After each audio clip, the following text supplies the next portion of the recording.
talk with our political analyst, Michael Yaki. Michael, thank you for being here. Hi, Justine. How are you? Big day. When do you think we'll start to see some results? 2026? No, I mean, really. Here's the thing. Some of the states have changed their laws so they can start counting a little bit faster. Georgia's going to be one of them. North Carolina is traditionally fast. Michigan is traditionally fast. So those three are pretty good indicator states of whether there's going to be a wave one way or another in the presidential election. And some states can already start counting the mail-in ballots. Some had to wait until today. Right. So that's some Pennsylvania. of Pennsylvania. Exactly. It's going to be a lot. That's a kind of an important one this election cycle. And then you have California, which allows a week for ballots actually to hit the registrar. So that's why California could be critical in the House of Representatives race, which the previous story mentioned. But we may not know what the results will be for another 2 or 3 weeks. So how much weight do you put on the polls that have been coming out showing that Harris and Trump are really neck and neck? I think that that's probably correct. I think it's going to be a very tough race. It's not just Dixville Notch that voted 3-3. I think that there's this is a pure and simple ground game that's going on right now. You have I know that the culinary union workers in Las Vegas are knocking on doors and getting people to the polls in Nevada. I know that there are many people doing the same thing here in California, or people in California who have gone to Pennsylvania and Michigan and other places to get people out to vote. So it is pure and simple right now, just about getting as many people who you've identified as for you or likely for you to the polls, because this is going to be a race, I think, much more like 2016, where 75,000 votes determined the entire election. 75,000 votes spread out between Wisconsin, Michigan, and Pennsylvania. It could be that. It could be half that this time around. All right, let's get a little more local now. There's a big race for mayor in San Francisco. Ranked choice voting plays a lot into who comes out on top. Who do you think is the winner? Well, I mean, you had the Chronicle poll a few weeks ago, which showed that they went down through 5 different ballots, and it had Daniel Lurie come in on top. But there's actually a fair number of new voters in San Francisco. I don't think we're definitely not going to know tonight.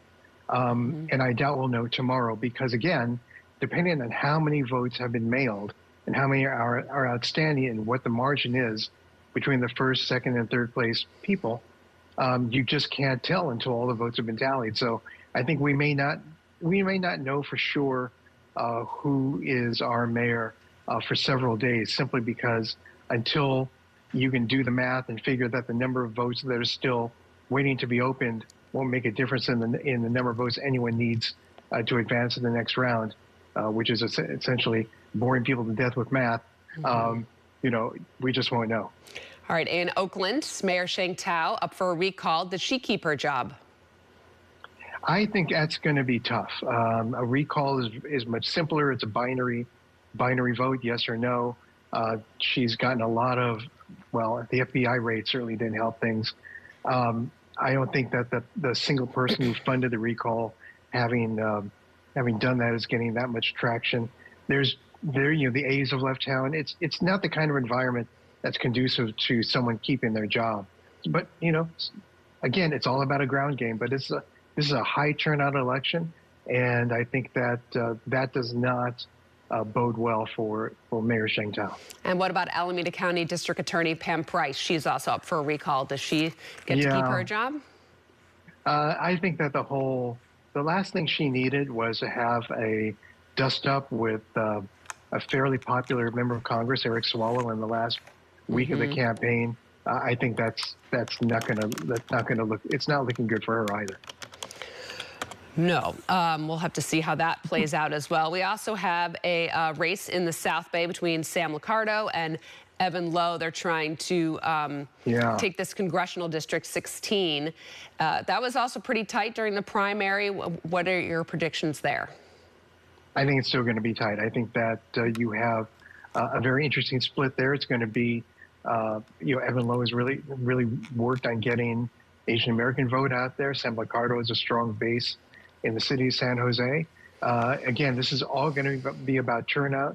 and where the numbers come from. And that, I think, is definitely going to be a race that is maybe close enough that they'll be looking for every absentee vote to be coming in over the next few days. Any other predictions you have? Can you look in your crystal ball? What are you looking at tonight?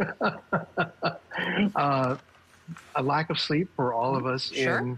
in the business. I think number one. Number two, I have a gut feeling that the late breaking voters are voting for Kamala Harris. I think that what you're going to need to do is look to see what happens in terms of Michigan, North Carolina, and Georgia, which should, of all the swing states, be the ones reporting in the soonest, possibly Wisconsin as well. That's really going to tell the tale right then and there. If Kamala Harris, by some, I wouldn't say miracle, she's done a good job there, but if she went North Carolina, I think that that could be a real signal about what's going to happen in this election tonight.